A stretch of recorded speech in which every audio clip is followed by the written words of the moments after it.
Hi everyone, welcome back to the channel. I'm SM Cornthwaite, and today we're going to be taking a look at another book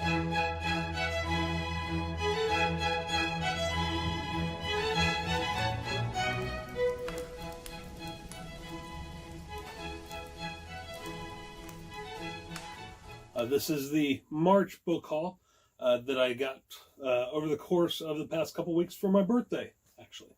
My birthday was on the 13th. I got a bunch of great books here, and we're going to start out with the first one, which is a Goosebumps collection.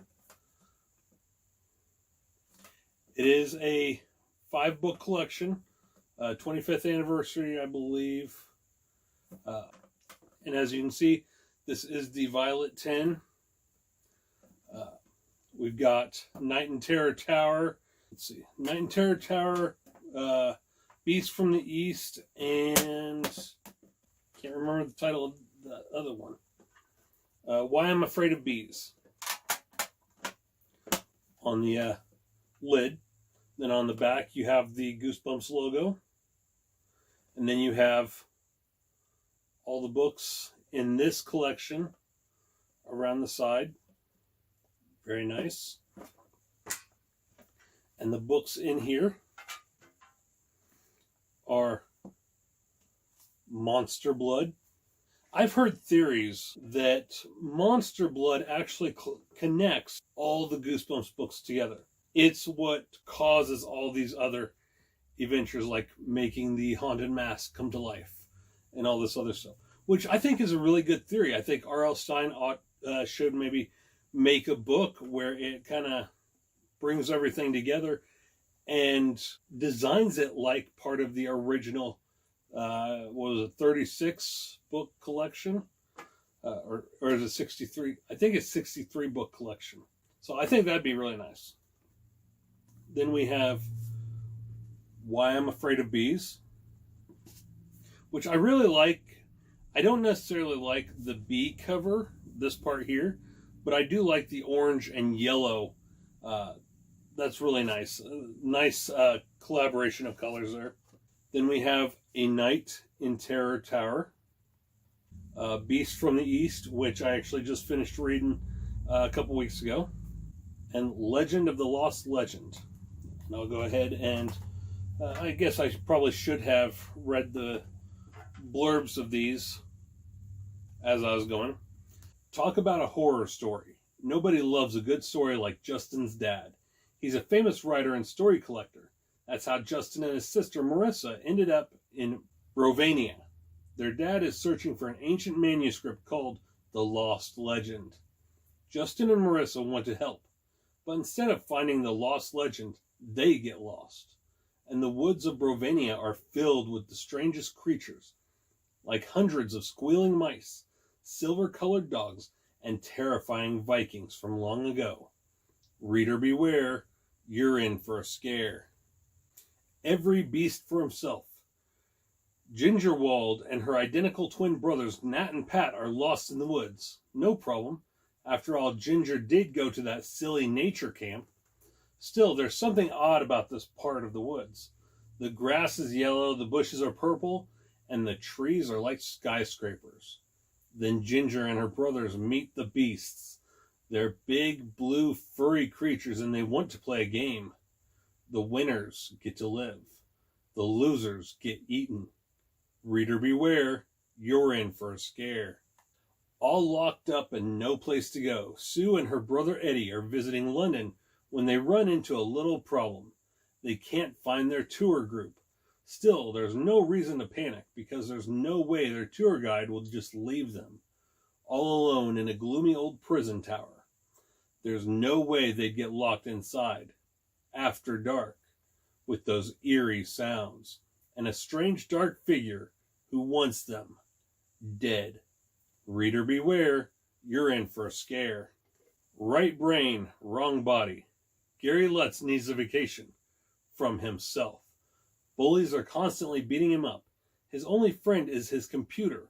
Even his little sister doesn't like him. But now Gary's dream is about to come true. He's going to exchange bodies with another kid for a whole week. Gary can't wait to get a new body until something horrible happens. and Gary finds out his new body isn't exactly human. Reader beware, you're in for a scare. Blood, blood everywhere. While staying with his weird great-aunt Catherine, Evan visits a funky old toy store and buys a dusty can of monster blood. It's fun to play with at first, and Evan's dog, Trigger, likes it so much he eats some, but then Evan notices something weird about the green slimy stuff. It seems to be growing, and growing, and growing, and all that growing has given the monster blood a monstrous appetite. Reader beware, you're in for a scare. I really love the original collection of Goosebumps books. I was a kid in the 90s when they originally came out, so I'm going back through and collecting the 25th anniversary editions. Up next, this is a used book, Ghostbusters, now a major motion picture. This is from the 2016 Ghostbusters. After Dr. Erin Gilbert is disgraced at a job interview for her belief in ghosts, she is roped by her former colleagues Abby Yates and Abby's new co-worker, Jillian Holtzman, into investigating a haunting. The three scientists soon discover that some specters do far more than go bump in the night. MTA employee Patty Tolan finds that New York City's subway tunnels are becoming a hive of ghostly apparitions. She calls on Erin, Abby, and Jillian to investigate, revealing that paranormal activity across New York City is swiftly becoming a disaster of near biblical proportions. Together, these four would-be paranormal investigators are determined to find out what's going on, save their city, and maybe make a profit while they're at it. The team must stop a mysterious evil known only as Rowan from destroying the barrier between this life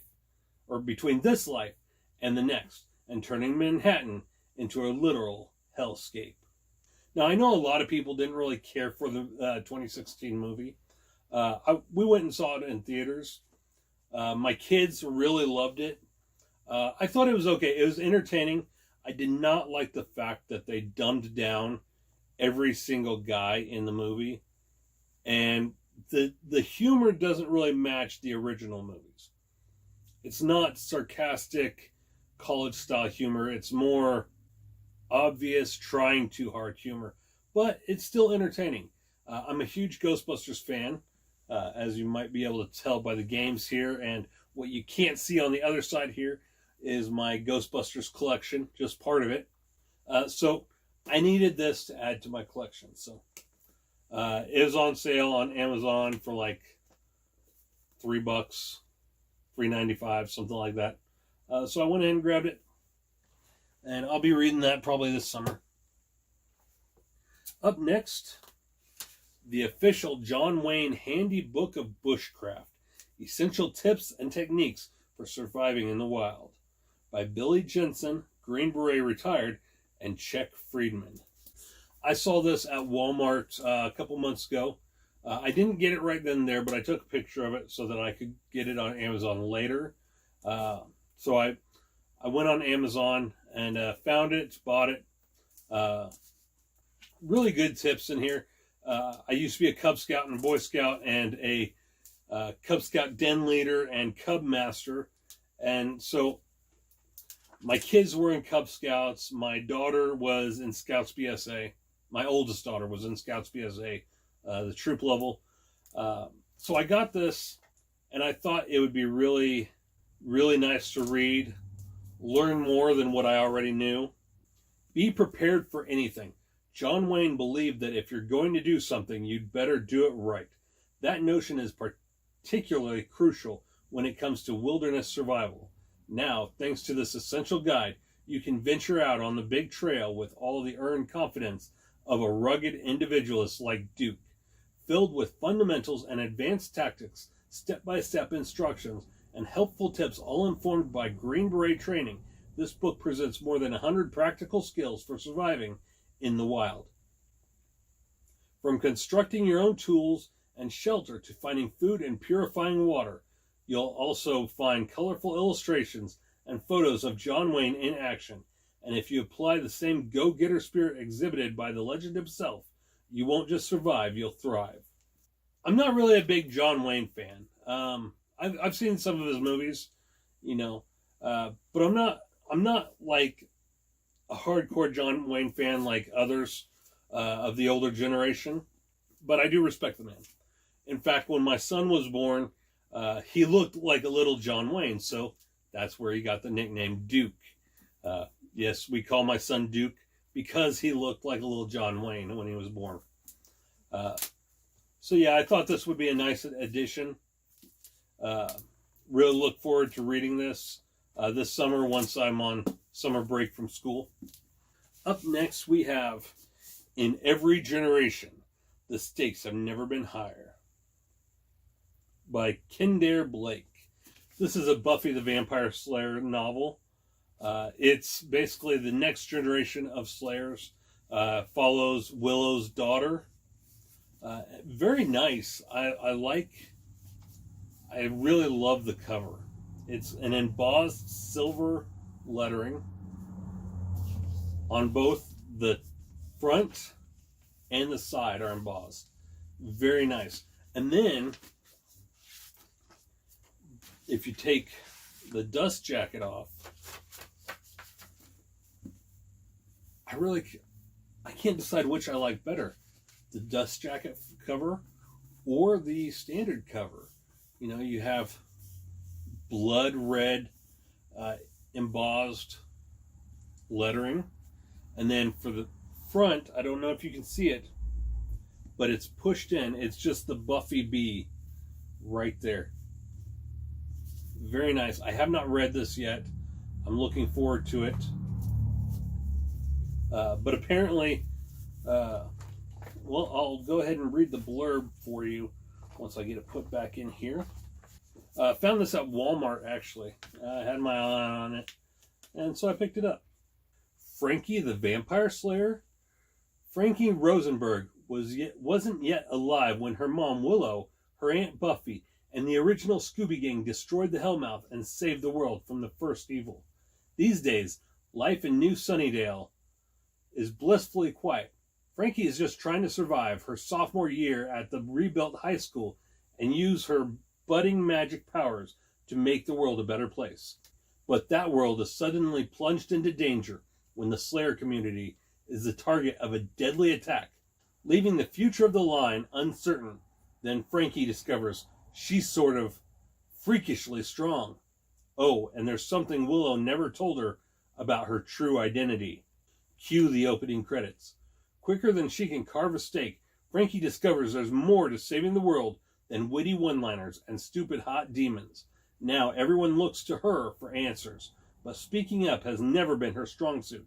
And it's hard to be taken seriously when your mom is such a powerful witch she almost ended the world once, while your greatest magic trick is recycling. Despite the many challenges standing in her way, Frankie must assemble her own bumbling Scooby Gang, get dressed up in Buffy's vintage 90s clothes, and become a new Slayer for a new generation, before whatever came for the rest of the Slayers comes for her next. Pretty interesting concept. Can't wait to see what her origins are, because as we know, Willow, she's LGBTQ.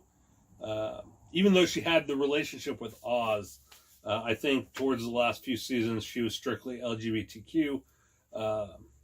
So obviously Frankie is adopted. So I'm looking forward to that. Maybe we'll see.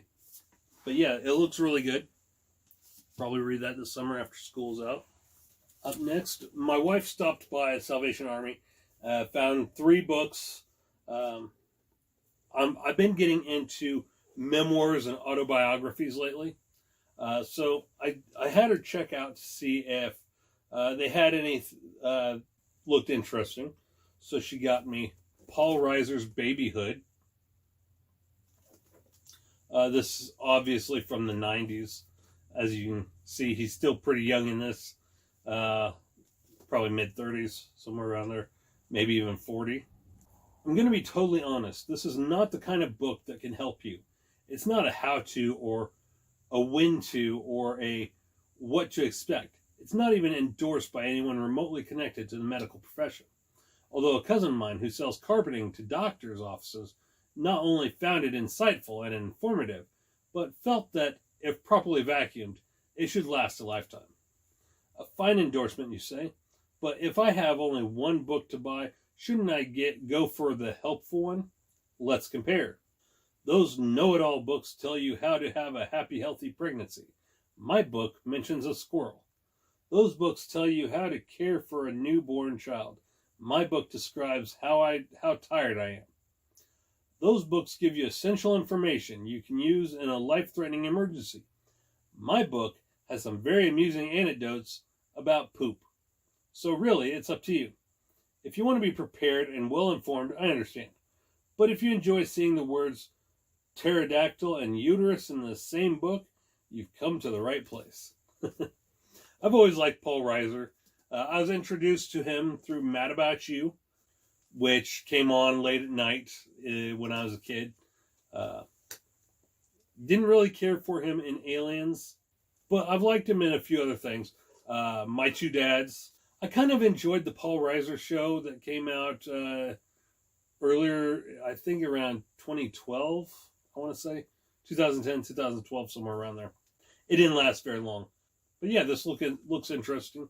Looks humorous. I really enjoyed Steve Martin and Martin Short's memoirs. So I'm looking forward to this one. Up next, I'm Only One Man by Bill Zim, Regis Philbin. Regis Philbin enters millions of Americans' homes each morning, exchanging laughs with Kathy Lee, commenting on the news, and interviewing their guests. Now, in his long-awaited first book, Regis reveals who he really is and what he cares most about, relating the amazing and entertaining events of the past year and showing us his real life off-camera as it's never been seen before. I'm Only One Man. Regis fills a year with the stories of a lifetime. It's not always easy being me, he writes, then proves it with details of every outrage and absurdity he withstands. Day after day, he tells us about the first time he slept with Kathy Lee and comments hilariously on his life with his famous co-host. He talks openly about his years with Joey Bishop, revealing for the first time the circumstances of why he walked off the show that famous night, and about his coveted position as David Letterman's show saver.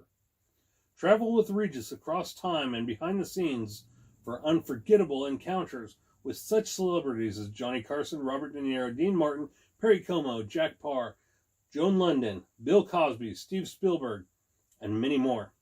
He takes us back to his boyhood stomping grounds in the South Bronx for a wild, nostalgic tour, and back to Notre Dame where he passionately relives his college adventures and provides Fighting Irish head coach Lou Holtz with feverish support and unsolicited strategy. He celebrates his 25th wedding anniversary with joy and embarks upon a harrowing search to find her the perfect gift. He shares moments of heartbreak, family, and career crisis, and even his terrifying brush with death. Not to mention a soon-to-be legendary comic bout with the dreaded abdominal grippers. Throughout, we peek backstage at Live, learning about Kathy Lee's longtime feud with Gelman and how they finally made up, for a few days anyway. Then, once and for all, Regis answers the question that follows him everywhere. Where's Kathy Lee? And unleashes a string of anecdotes about his co-host that will surprise and delight fans of the show. We see Regis and Kathy Lee cutting up at the Miss America pageant. Regis trapped on a cruise where he must perform his stage act for the toughest theater critic in America. Regis cracking 3 ribs skiing. Regis losing all kinds of personal possessions, including a kidney stone and yet another Emmy to Oprah. The final insult over which he pretends to publicly weep in anger. This is Reg, up close and personal, as he's never been seen before, both self-deprecating and funny. And always exasperated. Regis Philbin lives in New York City and Connecticut. Not anymore. He passed away a couple of years ago, I think. Billy Zim is a senior writer at Esquire and lives in Chicago and Los Angeles. This came out in 1995, so looks interesting. Up next, we have Barbara Walters, The Audition, a memoir.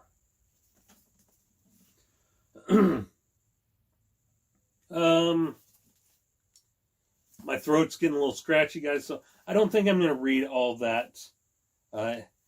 If you want to look it up on Amazon or something, here's the title. There you go. So there's that. And now finally, 3 Darcy Coates books that I got for my birthday. 3 Darcy Coates books I got for my birthday. The first one I just recently started on. I'm about a quarter of the way through it now. The Folcroft Ghost by Darcy Coates. This, from what I've read so far, it almost seems like an all-ages horror story. The 2 main characters are kids, so naturally you would think with kids being the main characters, it would be juvenile or young adult book. But really, I think any age would enjoy this. I love Darcy Coates books. I'm a big fan of them. Collector. I've got the Haunting of Ashburn, House of Shadows, House of Secrets, Voices in the Snow, Secrets in the Dark, Whispers in the Mist, and Silence in the Shadows. I've got some others through Audible that I've listened to. So, yeah, I hope to really enjoy this one as it gets further in. Darcy Coates books, they'll start out somewhat slow. They have to build the world, of course, obviously. So there's nothing at the beginning of her books that really grab your attention like with other horror books. But yeah, they're really great reads. Every family has its secrets. When their mother is hospitalized, Tara and Kyle are sent to stay with their only remaining relatives. Their elderly grandparents seem friendly at first, and the rambling house is full of fun nooks and crannies to explore. But strange things keep happening. A bedroom remains locked at all times. Doors slam and curtains shift when no one is inside. And there are whispers of a sister who drowned in the lake long ago. Something is being hidden away, kept safely out of sight, and the children can't shake the feeling that it's watching them. When a violent storm cuts off their only contact with the outside world, Tara and Kyle must find a way to protect themselves from their increasingly erratic grandparents and from the ghosts that haunt the Folcroft's house. But can they ever hope to escape the unforgivable secret that has ensnared their family for generations? It includes 3 bonus stories that will leave readers haunted. Reading that now. I'll put that over here. Up next, we have 2 books from the Gravekeeper series, also Darcy Coates. One of them was just released the other day. As soon as it went up for sale, I ordered it and got it just today. First one is book 1 of the Gravekeeper series, The Whispering Dead. She hears them whispering, homeless, hunted, and desperate to escape a bitter storm. Kira takes refuge in an abandoned groundskeeper's cottage, tucked away at the edge of a cemetery. It's surrounded on all sides by gravestones, some recent, some hundreds of years old, all suffering from neglect. And in the darkness, she can hear the unquiet, dead whispering. The cemetery is alive with faint, spectral shapes, led by a woman who died before her time, and Kira, the only person who can see her, has become her new target. Determined to help put the ghost to rest, Kira digs into the spirit's past life with the help of an unlikely new friends and discovers a history of deception, ill-fated love, and murder. But the past is not as simple as it seems, and Kira's time is running out. Tangled in a dangerous web, she has to find a way to free the spirits, even if it means offering her own life in return. And then the one that just came out, The Ravenous Dead. He'll never let her go. Kira, hired as Blighty Graveyard's new groundskeeper, lives surrounded by the dead. They watch her through the fog. They wordlessly cry out. They've been desperately waiting for help moving on, and only Kira can hear them. But not every restless spirit wants to be saved. Sometimes the dead hate the living too much to find peace. As Kira struggles to uncover the tangled histories of some of the graveyard's oldest denizens, Danger keeps from the dark. Danger seeps from the darkest edges of the forest. A vicious serial killer was entered among the trees decades before. His spirit twisted by his violent nature, his furious, ravenous, and when Kira unwittingly answers his call, she may just seal her fate as his final intended victim. That's the end of the book haul. Bring these up to you for one final look. It's a lot of books. The March Madness birthday book haul. Hope you guys enjoyed this video. Do me a favor, hit the like button, comment below. Let me know if you've read any of these. Make sure you share this video with your family and friends or the book lover in your life. And subscribe so you don't miss out on a single video.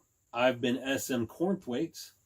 Make sure you check out my books, Hollow Screams, Day of the Dolls, Hollow Screams, Ghost House, and Jack the Ripper, The Man Behind the Blade.